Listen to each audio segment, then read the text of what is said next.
Friends, কেমন আছো? আশা করি ভালো আছো, সুস্থ আছো। আমি এই তো স্নান টান করলাম, স্নান টান করে বসেছি। বসে এখন একটু ডেইলি মুভমেন্ট মানে দেখছি যে নড়ছে কিনা। সকাল থেকে নড়েছে কিন্তু অল্প অল্প, তো ভাবলাম একটু দেখে নিই।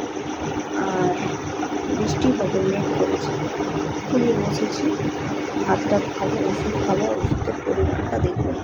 তো আয়রন এখানে আছে, সব সময় রাখা থাকে, ওষুধটা খেতেই হবে কন্টিনিউয়াসলি। এখন আয়রন খাবো, তারপর ক্যালসিয়াম খাবো, তারপরে আবার মানে আরেকটা মেডিসিন খাই, সেটা হচ্ছে ফলিক অ্যাসিড খাই।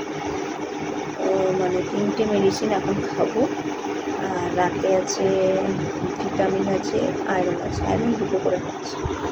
আগে আয়রন 1টা করে খেতাম, এখন আয়রনটা হচ্ছে 2টো করে খাচ্ছি।